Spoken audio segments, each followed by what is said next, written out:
So, hello everybody and guten Tag. Wir warten noch ganz kurz. We will just wait some minutes before we start. So let's give everybody the chance to join the webinar. Okay, as usual, the presentation will be held by the company. It's Cavey and Wright from Defiance Silver today here. And you have the chance to ask questions after the presentations. I think we will present 20 to 25 minutes as usual.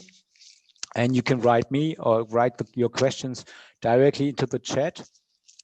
The chat function is, you can find your chat function on the center below your screen in the Zoom screen.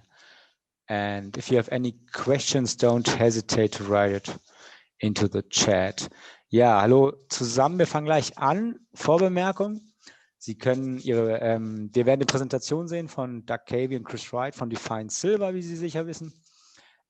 Sie können während der Präsentation schon Ihre Fragen stellen, und zwar im Chat wie üblich.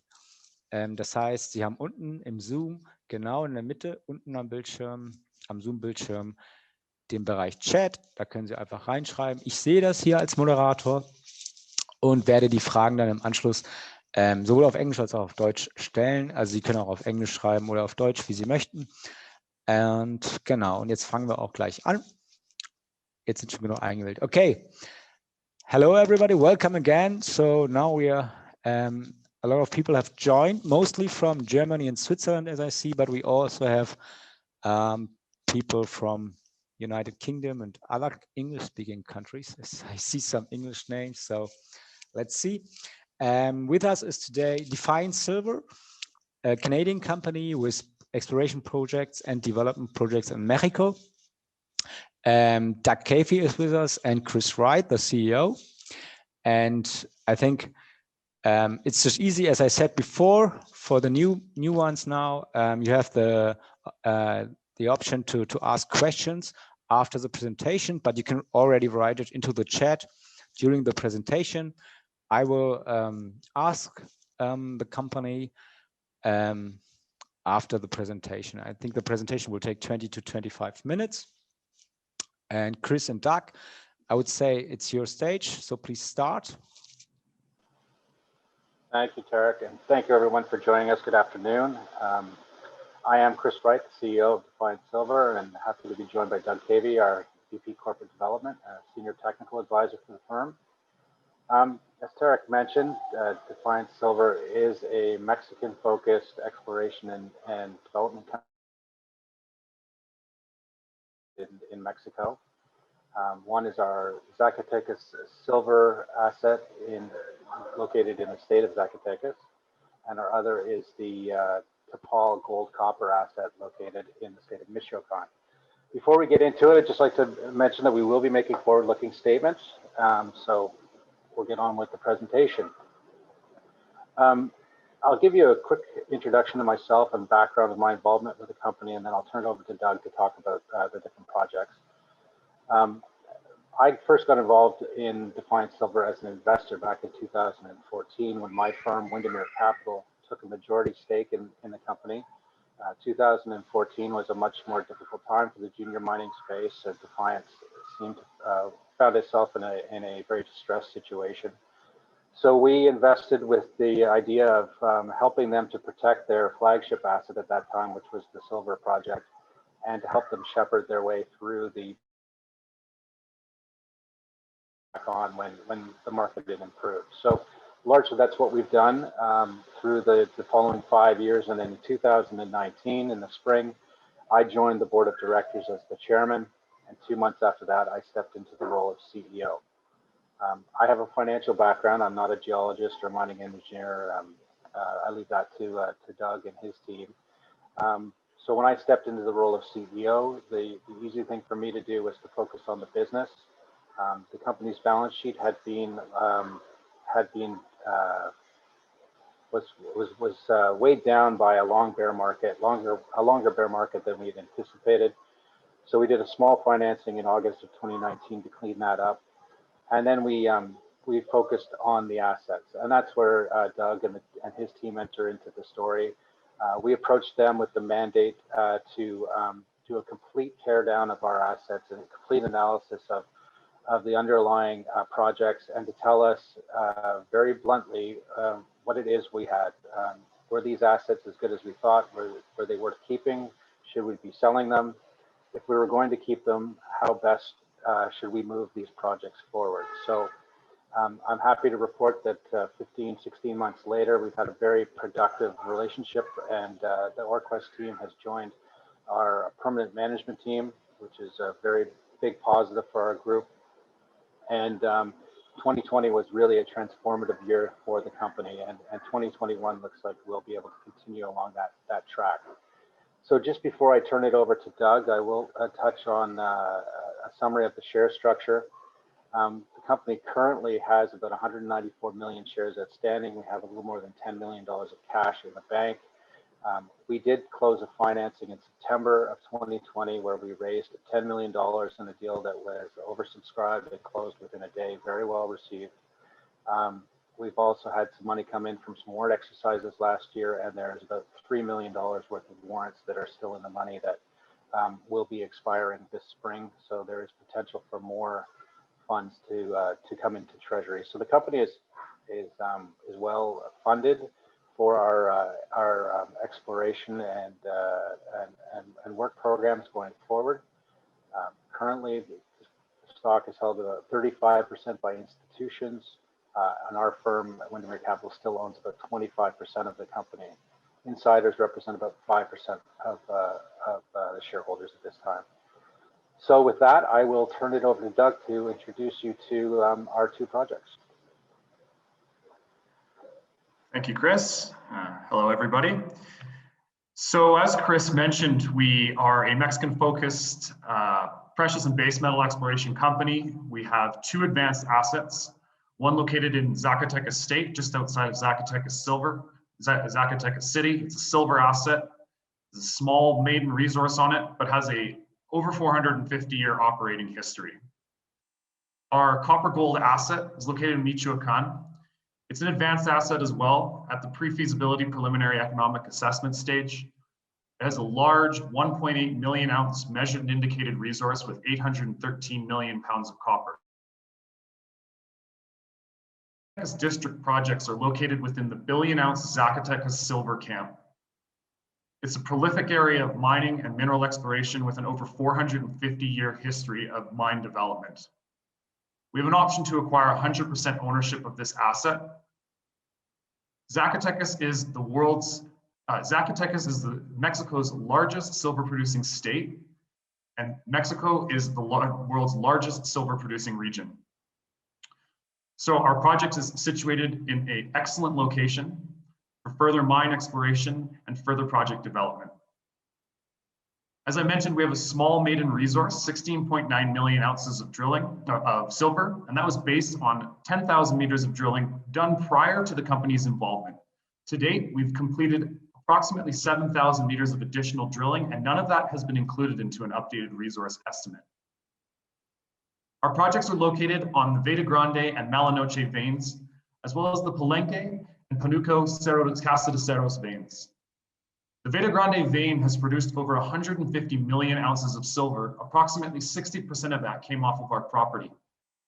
Our property has excellent infrastructure, a wide range of mining infrastructure, including underground and open pit workings, power to the project, paved access sites to the project, and you can be on site within 15 minutes from being in our office in downtown Zacatecas. Zacatecas, as I mentioned, has a long, over 450-year operating history, and the city has a deep cultural understanding of the role that mining plays in both the economy of the city, but the economy of the state. We're located about 35 kilometers away from the Fresnillo silver mine, which is the world's largest primary silver mine. And we like to think of this project as Fresnillo from the 1960s. Fresnillo, the largest primary silver mine, was out of ore in the 1960s and facing shutdown. In fact, they were at the Veta Grande looking for. They stepped back and began a program of aggressive exploration. They made some substantial discoveries on blind parallel veins. and kicked off an approximately 45-year history of prolific exploration and discovery, most recently anchored by the discoveries made by Mag Silver on the Juanicipio joint venture, which is now under development with Fresnillo. In late 2019, we began an aggressive program of remodeling the historical deposits and the historical workings. And what we understood was that there was a significant amount, in fact, the highest grade silver located outside of the principal Veta Grande structure, which is where the bulk of the historical mining was focused. Currently, we're drilling in this zone called the hanging wall veins and the deep targets. In fact, right above the HW is where our current drill hole is. You can see by this satellite imagery the extensive amount of surface operations and surface workings that have historically gone on this project. And we intend to utilize the advantages of that infrastructure that's in place. One of the key features of the discovery made by Fresnillo in 1975 was the Santo Nino vein, which was a blind discovery. It doesn't outcrop its surface. It's about 300 meters deep. It grades about 3 meters of 1,000 grams silver, 1.6 grams gold. And in our 3D modeling, we noticed that we have those grades. We have that metal tenor. In fact, the highest grade mineralization found on the property by us and our previous explorers grades up to 3 kilograms silver, 0.5 gram gold, and 4.5% combined lead zinc. Other significant holes in this area, 7.25 meters of 630 grams gold and about 0.5% combined lead zinc. 630 grams silver, sorry. We currently have drill holes in this area targeting some of these blind hanging wall mineralized structures. As well, surface mapping done by us in late 2019 and early 2020 outlined a multi-kilometer, effectively a district scale surface called the Veta Morada. It's projected to intersect the Veta Grande at depth, and we intend to drill test that further from the drilling that we've done on it to date. All that aside, we have a resource estimate that's tabled to about 100 meters depth outside of the principal mining area on the Veta Grande structure, and drilling in 2014, 2015, and 2017 was very successful in demonstrating the vertical profile and the mineralized envelope up to 200 meters below the historical resource estimate. So we do believe that we have an excellent opportunity to build on tonnage and ounces on the historical drilling, on the drilling done by the company, and then the current drill program, which we are about a quarter of the way through right now. One of the key features to these epithermal camps is to understand what the mineral events are in the system and what the controlling mineral events are in the system, as we believe this system is very long-lived, multiple pulse mineralizing events, much like Fresnillo, much like our neighbors at Capstone Mining. We have identified a number of pulses of mineralization that's leading us to believe that there are blind buried targets at depth on the property. And we have, of course, drill holes planned to test these targets.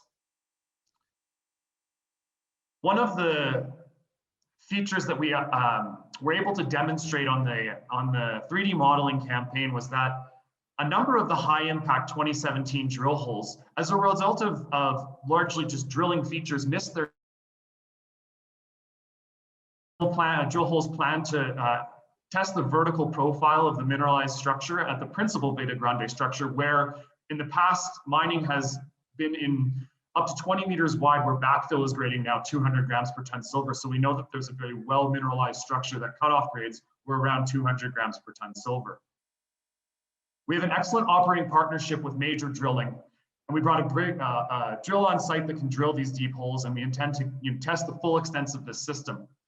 About 6 kilometers away from us, Capstone Mining has operating the Cosamine mine, which is a 6,000 ton per day mine, base metal and silver mine that has demonstrated that they have a mineral system that is over 1,000 meters in vertical profile. So the proof of concept demonstrates to us that we should be testing roughly 600 meters of vertical profile below the 400 meter level, which we have tested to date.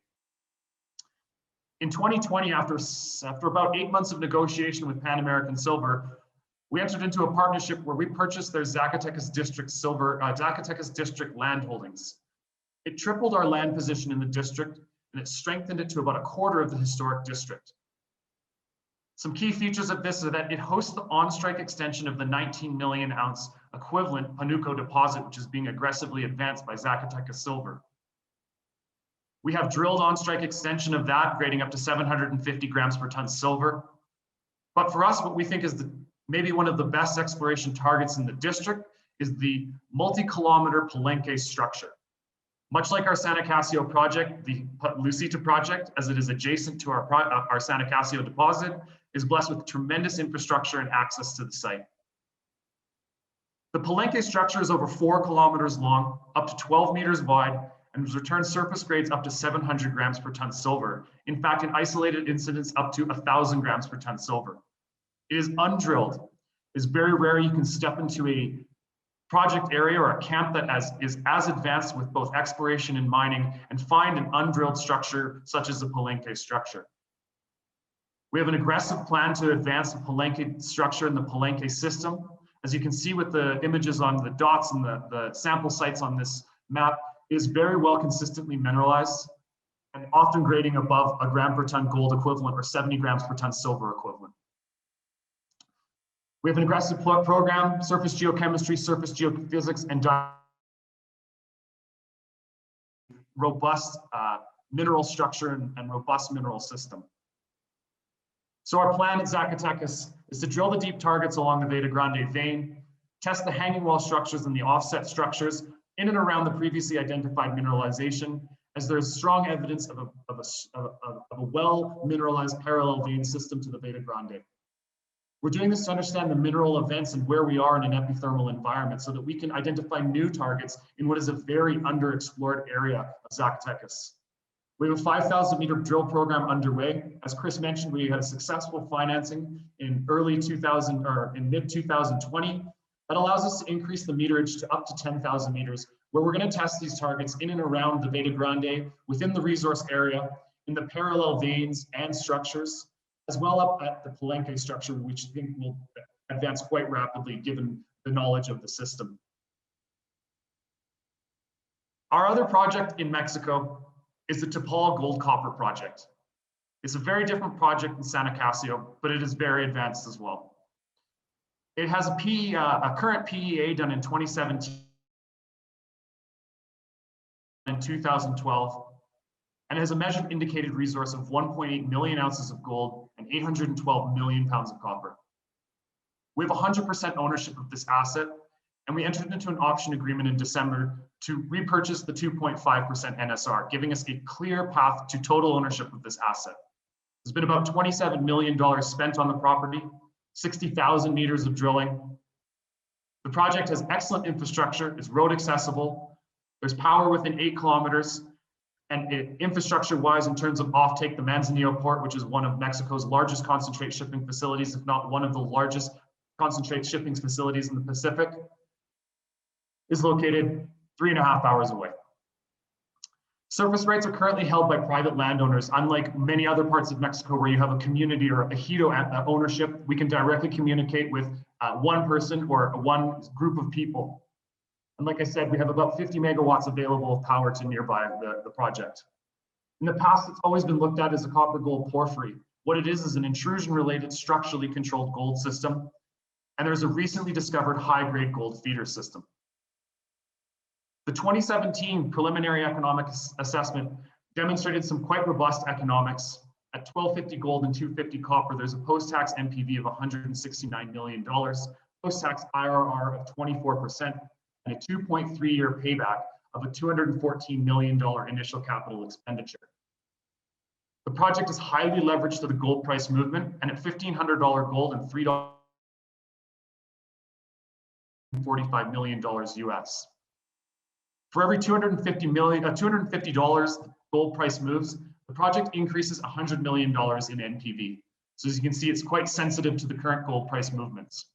We purchased this project for $4.2 million in stock, about $1.39 per gold equivalent ounce. So truly an accretive transaction at the bottom of the last market. We believe this can be a 100,000 ounce a year, 10-year producer. We aim to demonstrate that by upgrading and our inferred ounces outside of our conceptual pits, as well as a detailed discovery-focused drill program to our conceptual pit designs. That being said, the life of mine produces an average of 79,000 ounces of gold and 32 million pounds of copper at an all-in sustaining cost of $396 per ounce US. So quite a low quartile in today's gold environment. As we mentioned, there's a number of inferred ounces that are high-grade inferred ounces, up to $50 per ton of NSR value, located in blocks below the South Pit. We intend to upgrade these ounces through a detailed exploration program, defining and upgrading them into an inferred category, or sorry, in an indicated category, so that we can include them in an updated PEA. We also have a number of high-grade gold targets that have only been hit in one drill hole or two drill holes that are grading up to 25 grams per ton gold and 560 grams per ton silver. So we see that target as a capacity to build ounces quite quickly, and that it might be what is the feeder zone for the Tezate pit. That hole is included into the Tezate pit resource or conceptual pit outline. However, the understanding and the controls of that are poorly understood. We've begun an aggressive program of surface remodeling, of 3D modeling, of structural remodeling, and have outlined 3 high priority targets that we intend to test in the 2021 and 2022 exploration seasons at Depaul. This corridor that includes the 25 gram per ton, 565 gram per ton silver drill result is located in a surface corridor that's grading up to 5.15 grams per ton gold and 150 grams per ton silver, and includes drill holes done by Hecla in the 1980s that are increasing in alteration and increasing in grade at depth. We see this target as being a very good opportunity to increase the ounce potential at Depaul, and we look forward to advancing this project in 2021. What does Defiance mean for Mexican exploration and development? We have a robust resource base at Depaul. We have significant exploration potential at our Zacatecas silver assets. We have a team with decades of experience leading to M&A and mine development in Mexico. We have strong leverage to the precious metal prices. As you can see with Depaul, there's a strong sensitivity and leverage to the increasing gold price. Our economics are based on a very conservative $1,250 gold and $250 copper. As you can see with our district consolidation plan in Zacatecas, we have significant resource upside on what we believe are some of the most prospective undrilled targets in the billion-ounce Zacatecas silver camp. As Chris mentioned, we're over 20 or 35% institutionally held. We brought in 8 new funds in the last financing. Windermere Capital owns over 25%. We're highly aligned with our shareholders. And maybe the nicest thing is that we have drill-ready exploration targets. We have a drill that's underway, drill program underway about 6 kilometers away from me. We have systematic exploration and reinterpretation and remodeling going on at our Zacatecas project and Depaul project. And we look forward to a steady flow of information, a steady flow of news starting roughly March this year.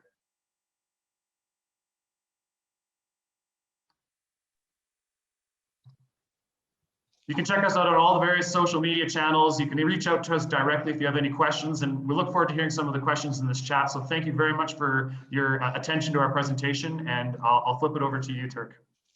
Yeah, Chris, thank you very much for your presentation. Yeah, this was quick, 22 minutes, sorry. And we have the first questions. So let's start with questions to Depaul. First question is, have you any historical data in your data set and database so you can work on? And what about the water rights? Sorry. Yeah, water rights. And what about the permits? Are they separate permits, or is it one for the Depaul project? And also another question is to Depaul. You bought land, additional land, a land package. Why you bought that, and where is it? I can answer here. There's about 4 questions in there. The first, I'll just touch on the permitting to give an idea of where we're at. The historical operators of the project, Geologics and Valoro, had a successful MIA in Minera Impacto, and what is one of the two of the most necessary permits for an operating mine in Mexico. We believe that they unfortunately, due to market conditions, let that permit lapse. That was the previous operators.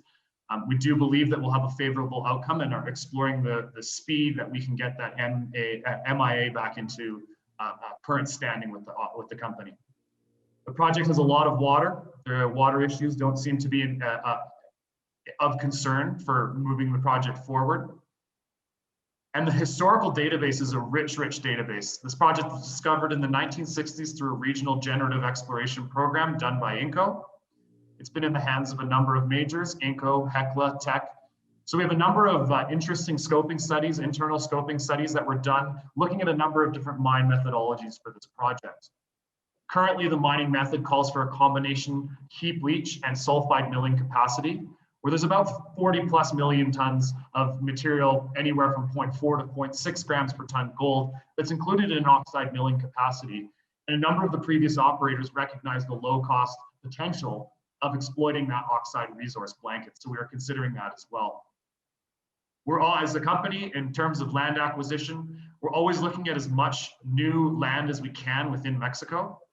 And so anytime that we have the opportunity to add to a land package, we do consider that. We do believe district consolidation is key, and the more land that you can have, the better. Okay, thank you. I will translate that into German too, because we have a lot of German registrants. Ich fange mal mit dem, also die Frage, das waren verschiedene Fragen bezüglich des Depaul-Projekts. Einmal, ja, wir fangen mal einfach an mit, warum die Firma hat heute gemeldet, dass sie Land zugekauft hat für das Depaul-Goldprojekt. Und das ist, im Prinzip steckt dahinter die Strategie, wenn man die Gelegenheit bekommt, in diesem Distrikt zuzukaufen, dass man es nutzt. Einfach, weil Distriktkonsolidierung, ich sage mal so, es kommt immer gut an bei den Investoren und auch bei möglichen Aufkäufern etc. Dazu kommen wir später nochmal vielleicht, so dass man das Land erweitern kann, zumal die Mineralisierung halt oft nicht einfach an der Landgrenze aufhört. Das ist ja ganz logisch. Wasser, ja, es gibt viel Wasser auf dem Projekt, aber das hat man im Griff. Dann die Frage bezüglich der historischen Daten. Es gibt jede Menge historische Daten, die stammen schon aus den 1960ern.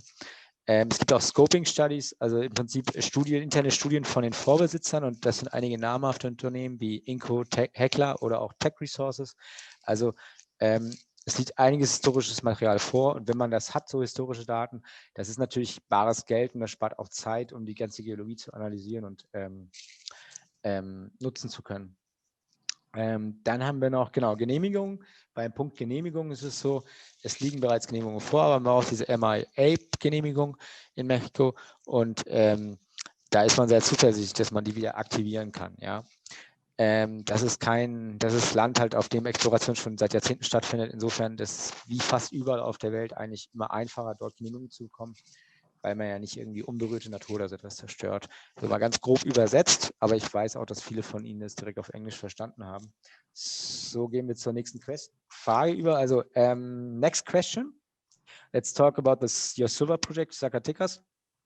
Same question here, historical data and metallurgy. Can you tell us something about the metallurgy at Zacatecas? There is again, with the amount of work that's been done in the Zacatecas district and camp, and including what we've put together in our database, we have another extremely rich database, and we use that to our operational advantage for additional project targeting. In 2018, we purchased Mag Silver's Zacatecas district database, as well as their Zacatecas district land holdings. That database is about a $10 million early stage database that consists of geophysics, geochemistry, diamond drilling, all the basic early stage exploration that today at today's prices would cost about $10 million to complete. So we've been leveraging that, and that is what did key us into the Palenque structure that Pan American Silver owned at Zacatecas while we purchased that asset. Mm-hmm. The metallurgy is variable depending on what type of part of the system you're in. We have a lot of quantitative data that we can use from our operators within the area. Capstone Mining is a great example with their 6,000 ton per day Cosamine mine. And depending on what type of processing you do, you can have different variable recoveries. It's very important to understand what types of metals are occurring where, And with our drill program, we will have ongoing metallurgical studies that will be a component of this upcoming resource estimate, as we believe the most important factors for any sort of mine resource estimate or mine development project are metallurgy and structure. And that's what we've been focused on. Where are we in the mineral system? What type of metals are occurring with what other associated metals? And then how do we design the best and most effective metallurgical recovery program for that? Okay, are there any time plans will you do first tests or something, or is it too early to speak about that? We're about just under a third of the way through the 5,000 meter drill program, and we're really still finding our feet and putting holes into some new structures. I would suspect that we'll get some very bench scale metallurgical done before the end of 2021. It's a very important process, especially combined with your mine geotechnical studies on the core estimates. We do have some information from the historical operators. There is a combination of oxide and sulfide material in the operation as well. And there's a variable range of operational recoveries from the various people in the district, depending on their mine circuits. It is foremost part of any exploration program to understand your metallurgy. And there's a number of cost-effective bench scale metallurgical tests that we can begin once we're a little bit further along in this drill program. Okay, thanks. Ich übersetze es nochmal kurz aufs Deutsche. Also in Zacatecas beim Silberprojekt gibt es auch jede Menge historische Daten. Pan American Silver war ja der Vorbesitzer, und es ist auch ein Gebiet, dann hat es auf der Karte gesehen, auf dem Slide, wo es noch andere Akteure gibt im Mining-Business. Also es liegt relativ viel an Datenmaterial vor. In Sachen Metallurgie ist die Lage ein bisschen anders. Hat man jetzt ein Drittel des Bohrprogramms hinter sich, und man wird vor Ende des Jahres da keine Tests oder sowas durchführen oder auch nicht planen. Einfach weil man noch mehr Daten sammeln möchte durch das Bohrprogramm. Aber man hat natürlich auch, Capstone Mining betreibt eine Mine in der Nähe. Man hat viel Material, und man muss auch mal sehen, welche Beiprodukte gibt es. Es ist ja nicht so, dass da nur Silber ist oder nur Gold und Silber, sondern man hat noch weitere Beiprodukte. Davon hängt vieles ab, aber ich glaube, wer ein bisschen Erfahrung hat mit Mining-Firmen, wird das schon wissen. Okay. Next question is about, WhatsApp somebody sent me. About the cash and the budget. How much cash you have now at the bank, the budget for this year for exploration and development, and how will you plan your budget for the different projects? Okay, thank you, Tarik. That's a good question. The reality is we've budgeted between $7 and $8 million for this year's work program, and that includes up to 10,000 meters of drilling. So we currently have enough cash to more than cover that, and we do have the financial flexibility to be able to increase or accelerate that program depending on the results that we get as we progress through the drill program later this winter and into the spring. Yeah, I will translate that into German too. Das Budget liegt dieses Jahr bei 7 bis 8 Millionen Dollar. Man hat, wenn Sie das verfolgt haben, man hat eine Finanzierung letztes Jahr gemacht. Das heißt, man ist gut aufgestellt, das ist auch finanziert. Das reicht auch, um ungefähr 10.000 Bohrmeter niederzubringen. Und man muss mal schauen, wie man das im Prinzip dieses Jahr umsetzt. Aber es ist genug Budget vorhanden, um die Pläne umzusetzen. Insofern von der Seite steht man gut da. Next question is about, give me a second. Yeah, this is a question regarding the investors. On the first slide, we saw that 1/3 of the shares are in the hands of institutional investors. Can you name some? Sure, we have, well, obviously our firm, Windermere Capital, still is the largest shareholder at more than 25%.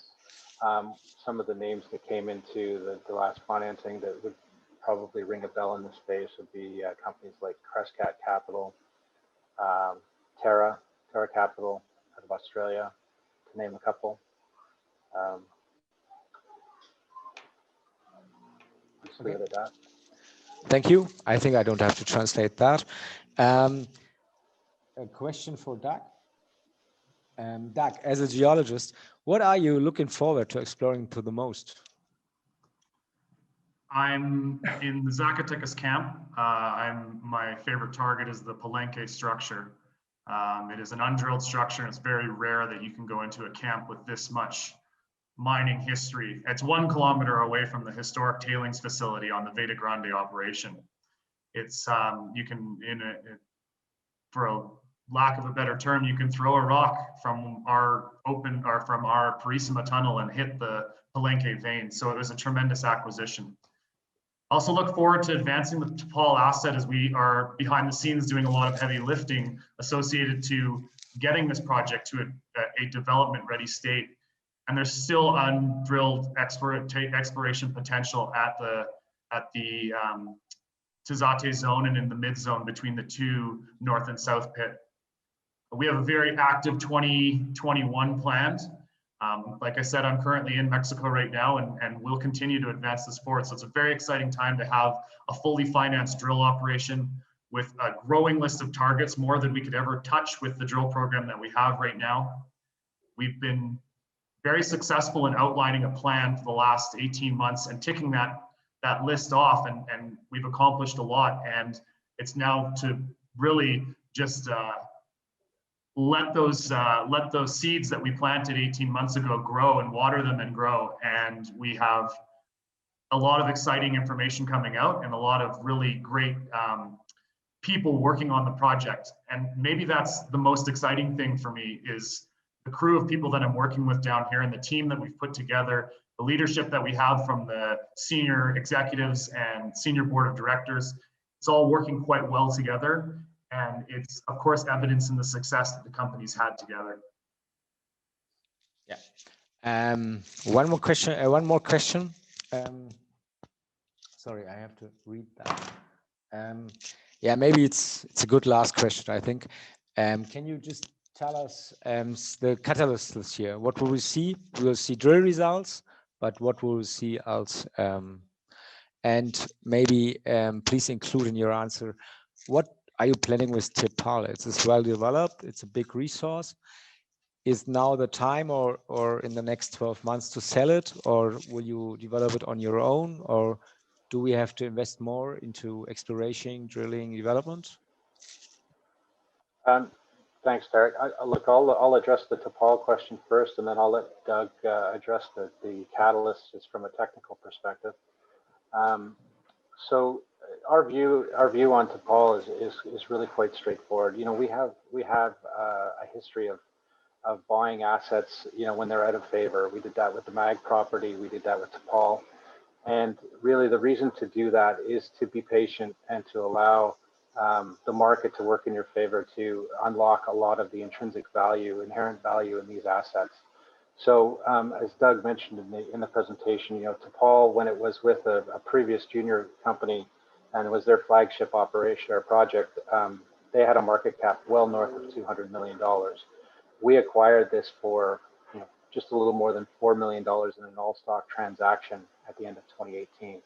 So we feel that we got a very, very low price for the asset. We think that there is a lot of value that is still yet to be realized, and it would be premature for us to consider selling that at this point. There is a lot of work that can be done in the near term that Doug walked everybody through, that we think will have a very material effect on the market's perception of the value. So we like to buy at the bottom. We like to sell at the top. We think we're still early in this cycle, that when the sector continues to get a little more popular with the generalist investors, and they're rushing in, that's more likely when the time that we'll be looking for some sort of monetization of the asset. And all options are on the table there, whether it's a sale, a joint venture, a spin out, whatever it might be.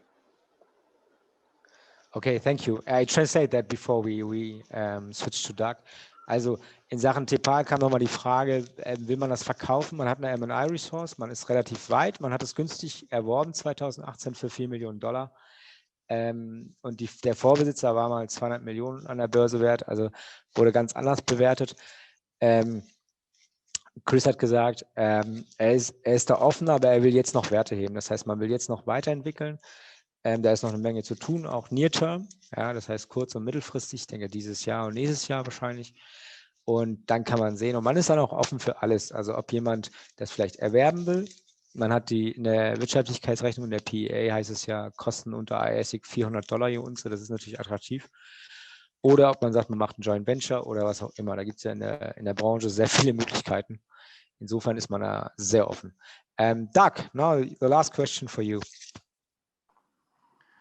Well, we had an exciting 2021 as we ran through. We have a fully financed drill program. We have a spectacular exploration team built up of very, very smart people, much smarter than I am. And we have a drill program underway at San Acacio. So we can expect that we'll have a pretty steady flow of information relating to the technical results of the property, the exploration results, what we are doing on the ground, where we intend to move the project forward, what our ultimate goals are, what we are incrementally doing with the assets. So there should be a steady flow of information once we start to receive our drill results, which really depends on what the lab time is. We also have a plan for Depaul to advance these exploration targets. Whether that means we got to drill onto the site in the next 6 months or 8 months, that's really going to depend on what we're seeing here at San Acacio, how our team is able to mobilize into that asset, and really what a lot of the preliminary work is telling us. So as Chris said, we're fully financed, and that's a tremendous position to be in, and that is going to be what guides the flow of information and the catalyst for the company, in that we are able to produce results, we're able to put out news releases, we're able to demonstrate to the market what we are doing and what our plan is with these assets. And we do have a 12 to 18 month plan for both of them, and we look forward to communicating that with the investors in the general market. Thank you. I will translate. Und die letzte Frage war nochmal bezüglich was sind die Katalysatoren dieses Jahr für die Firma, für die Aktie? Und da steht natürlich das Bohrprogramm im Fokus auf beiden Projekten, also sowohl aus dem Silberprojekt als auch auf Depaul, auf dem Gold-Kupfer-Projekt. Da werden News kommen, hängt ein bisschen von der Laborsituation ab. Also wie überall auf der Welt spielt Covid eine Rolle. Das heißt, wenn man gebohrt hat und dann die Bohrkerne ins Labor schickt, dauert es. Das muss man sehen. Das ist auch in Mexiko momentan der Fall. Aber Mexiko ist ja auch ein sehr reifes Mining-Land. Da wird es sicher besser funktionieren als vielleicht in anderen Teilen Lateinamerikas. So höre ich das zumindest auch von anderen Unternehmen. Vielleicht noch, genau, das sind die Katalysatoren. Da wird es also jede Menge Newsfluss von den Bohrergebnissen geben und dann muss man schauen. Genau. Wichtig ist, glaube ich, auch, dass der Goldpreis und der Silberpreis ein bisschen mitziehen. Silber heute relativ stabil, Gold verliert. Aber wir sind noch auf hohen Levels und die Zahlensaison steht ja bevor. Ich hoffe, dass das auch dem Goldpreis hilft. Okay, wenn Sie noch Fragen haben oder doch noch ein Einzelgespräch wünschen mit dem Unternehmen, können wir das gerne arrangieren. Oder Sie schreiben uns einfach direkt auf der Soar Financial Partners Webseite, können Sie uns anschreiben. Oder dem Unternehmen, und Sie können sich auch auf der Webseite des Unternehmens unter defiancesilver.com für den Newsletter eintragen, dann kriegen Sie die Informationen und alle Nachrichten immer direkt. Und ich bedanke mich jetzt schon mal dafür, für Ihre Zeit, die Sie investiert haben und wünsche weiterhin gute Börsengeschäfte. So, Doug, Chris, thank you very much, and all the attendees, thank you very much all. If you have further questions, don't hesitate to write us or the company. And you can also, you can put yourself on the news release list on the website, defiancesilver.com, so you will get any information. Thank you very much and have a good time.